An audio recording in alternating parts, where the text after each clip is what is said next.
Sure. Obviously, Coach, with those that aren't going to be able to go that how's practice been going this week and what adjustments have you had to make? Well, practice has been really good. It was great to be back with the team yesterday, but Monday and Tuesday went well. The coaches' staff ran it real well. The kids practiced hard. We've had to make a few adjustments, but injury-wise, you'd have to do that anyway, so it's gone. Practice has gone well. Tom?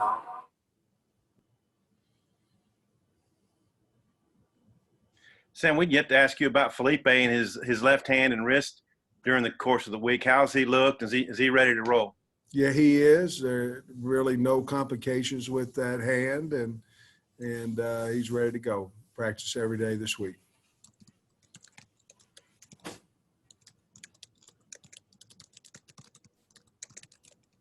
Nikki?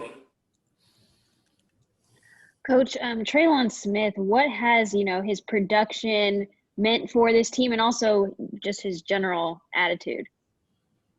He's awesome. He's tough, hard worker. Just a great kid to be around. A lot of fun to be around. I like messing with him, because I can get him pumped up pretty fast, but he's tough, and he runs hard and makes the line better, makes the team better.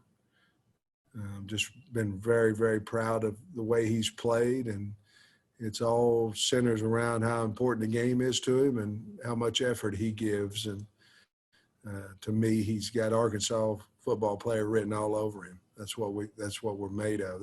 He's the type of kid that makes us have success. Scotty? Hey, Coach, earlier in the week, I think you mentioned Trey Knox and Tyson Morris are probably going to have to step in place of Davion. How was their week of practice been? You feel like they're ready to go? Both of them have had good practices. I think you'll see both of them Saturday morning, and they'll be ready to go. But we've caught the ball well this week, and we've cut down a little bit of practice this week simply because of numbers and because of, it's later in the year. We would do that anyway, but not a lot, but enough to, try to save some legs, and we're down a little bit number-wise. So, but those two guys certainly have had good weeks. Got a lot of confidence in them. Trey Biddy? Yeah, Coach, you mentioned earlier this week that you guys are spending a little extra time on third downs, both offense and defense. So I was curious how that's going this week. Well, I think yesterday it ended up 500, 2 for 4 on offense and defense with the ones, and I think the twos were a little less than that. It might have been a 1 for 4 day, maybe 2 for 4. I think it was a 1 for 4 day with the twos against the twos. So we had 8 reps total, and we graded them. I mean, we wanted that to be a big emphasis on practice, and it was, and I thought both sides did well on it. Coach? Yeah, Sam, Felipe's on track to break the school record for completion percentage. I mean, has he lived up to your expectations with what you thought you were getting with him, or has he maybe been even better than you could have imagined? No, I'm a big Felipe Franks fan, always have been. Whenever I was over at Georgia and he playing against him, he was a scary dude to play against, To be honest with you, I have high expectations for everybody, and he's certainly been the player that I thought he would be. But the expectations when he came here was to do what he's doing for our football team, and he's doing what I thought he could do. Bob?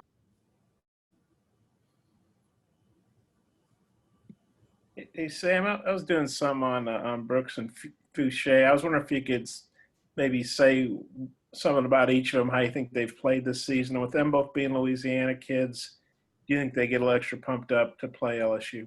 I imagine they would, It's the same thing. I don't think either one of them were offered by LSU. So that's, that honestly right now that happens frequently, in the SEC when we're playing teams, and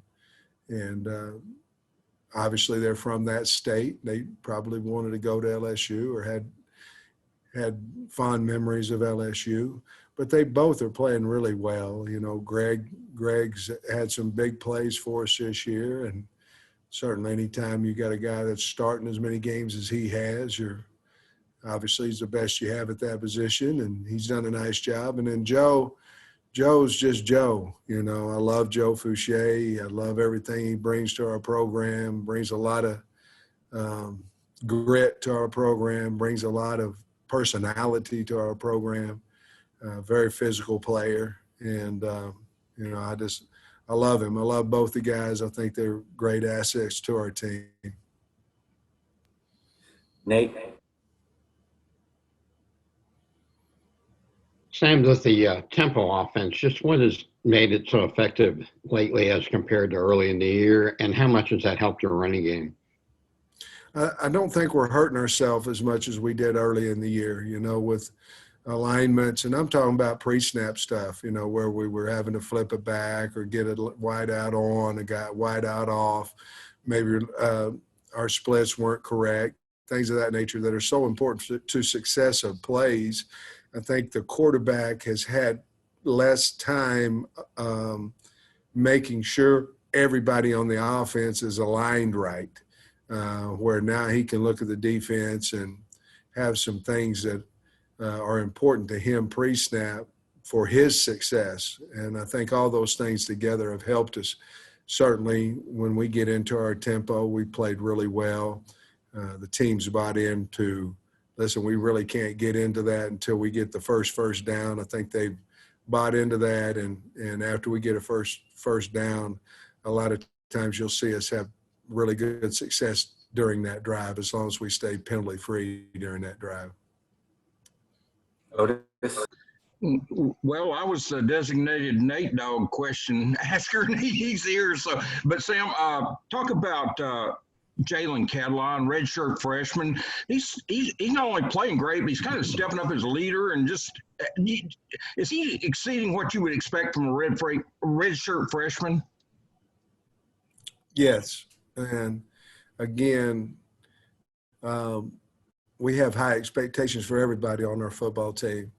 But yes, I mean, and I'm talking about just his physical play too. I mean, he's a physical guy, and knows what he's doing. Is the captain back there for the secondary, and just very smart guy, and certainly a tenacious hitter. Kyle. Coach, what did it feel like for you to open the door to the facility and, be back around your team yesterday? That was awesome. I mean, that's why you get into coaching, to be around kids and your staff. And it was wonderful. I got a new red door in my office. It was 2 glass doors, and now it's red. So that kind of made me pumped up when I got in here today. That's kind of a surprise. I'd ordered it a long time ago, needed a little privacy, and I finally got my red door. So that was exciting to get that too. Trey Schaff. Yeah, Coach, I guess, was it more therapeutic for you or the team to see you back? And then second, what would it mean to you if you're able to bring the boot back to Fayetteville for the fans and for this team? Well, it was probably more therapeutic for me. The kids had Barry and the staff running it while I was gone. So it was probably a little bit more for me than the kids. But the boot, Louisiana LSU game is a big deal for Arkansas. It's a big deal. And we have approached it that way. Obviously, all games are important.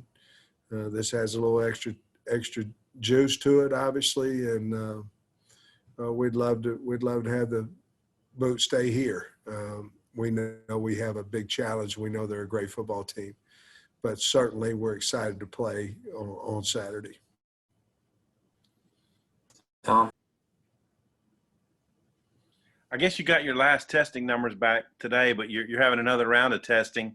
you feel pretty good that you guys have got this thing contained and that the numbers you've had at practice are going to be available? No, I don't feel good about Ah. COVID. I mean, I think everybody's looking for an answer, and I'll give you the answer. We're going to play Saturday as of right now. We're going to play. We have a test that we took today that gets back tomorrow. And I'm going to just tell you the truth. We're running thin, and we want to play the game. But you have to have adequate numbers to play the game, and we are thin.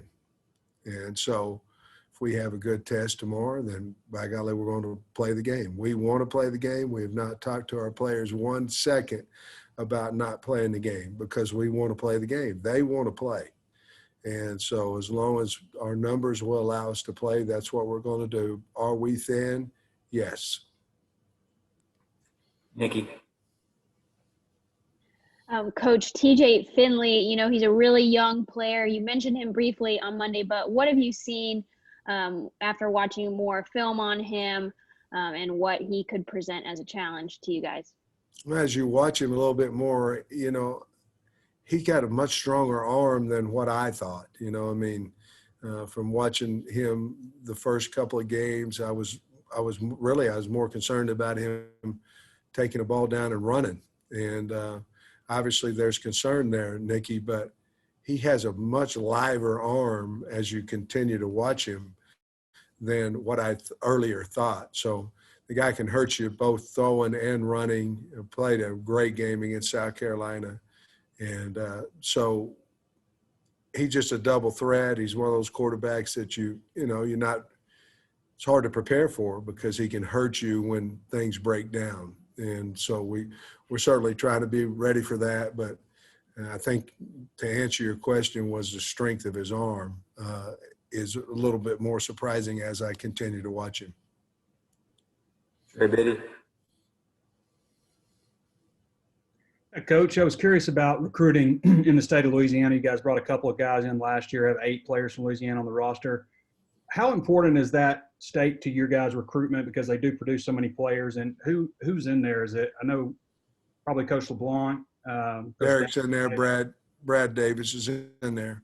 I think that's it right now. I think Derek and Brad. Jimmy Smith may have a small portion of that too. It's not, Trey, it's not exactly right on the top of my head simply because, we haven't been out for quite a while. Well, ever, I guess, since, we have, but not since March, I guess. But anyhow, it's very important to us.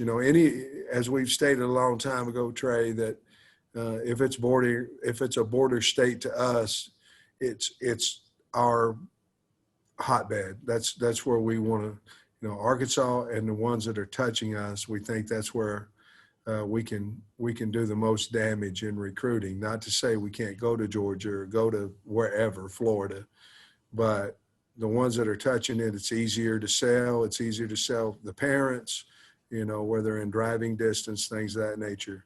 So it's a very important state to us. Coach. Sam, you talked about Trey Knox a little bit earlier, but I'm sure this season hasn't gone exactly how he had hoped. I mean, how's his attitude been throughout the year? And could you tell maybe this week he has a little maybe extra pep in his step knowing that he's going to get another opportunity? I can tell that he's excited about this week. Anytime that you started and then you're not necessarily starting or not playing as near as much as you would, that's hard. I mean, it'd be hard on a grown man. That's hard. Very, very thankful the way he handled it. And I think he's extremely excited about his opportunity this Saturday, as well as I am and our offensive staff. But he's shown a lot of maturity in this situation that was dealt to him.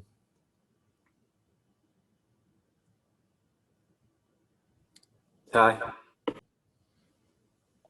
Coach, I know you thanked Ed earlier this week, kind of his upbringing into the head coaching stardom at LSU, going from being a defensive line coach to that. Whether it's just starting on either the offensive, defensive line, having a really solid job in recruiting and seemingly to have a number of different relationships. Do you see any similarities between you and Ed Ogeron? You know, I don't know him well. I know that if you speak of him, words like recruiter, players coach, motivator, things of that nature come from other people when you talk about Coach Ogeron. So hopefully some of those things come out about myself and our staff. But, you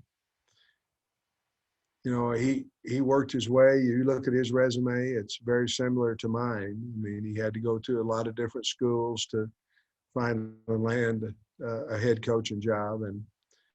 And certainly being at Ole Miss and then certainly being at LSU and then win a national championship, those are things that I really can't speak of because I certainly haven't done anything like that. But he surrounded himself with great coaches, and that's I think, you know, I heard him speak about that from his first job to this job, and where he's kind of been a little bit more of a head coach in the fact that he's allowing his coaches to do a little bit more this time than maybe what he did at Ole Miss, and learning from those things. I heard him speak, and certainly I'm a guy that hire people to do a job, and then they need to go do it. And if I was better offensive coordinator than Kendall, then I'd call the plays. And if I was better than Barry, I'd call the defensive plays. The same way with Scott. And I'm not. I'm a guy that, you know, sees things in practice and makes sure that they are what I think should fit our program. And the rest of the guys, they do most coaching. Last one, Bob. Okay, I'll make it a two-parter. That hey, one thing, to follow up on Brooks, he told us the other night that LSU came in on him. I think he said his high school coach told him on signing day, "Hey, LSU's interested in talking to you," and he was like, I'm going to Arkansas. I'm committed to them." How good is it to know that? Because you probably didn't know that because you weren't here. And then two, I kind of forgot it was a morning kickoff till you mentioned it. Arkansas played a lot of 11 a.m. games the last 2 years, but this will be the first one. How do you think you guys are ready to go for 11 a.m.? Well, I'll be honest with you. If somebody comes in on you the day of signing date, they really didn't want you. And so, I mean, that's just the truth. You know, they waited till signing date to find you. You probably weren't at the top of their list. Okay, I hate to say that, but it's true. And then the second thing, the 11 o'clock, we had, you know, we've already run through that before. You know, we had a 7 a.m., we had a scrimmage, and we had 7 a.m. pregame, and we went out and scrimmaged at 11 o'clock getting ready for this game, for any 11 o'clock. Well, we kind of were hoping we'd get 11 o'clock game before game 8. You know, it seemed to me like we're the night squad. But being 11 in the morning, we're looking forward to that. We've already ran through that. We had a scrimmage at 11 solely for the reason of being ready. We've already been there, done that for this LSU game. All right, that'll wrap us up. Thanks, Coach. Go Hogs.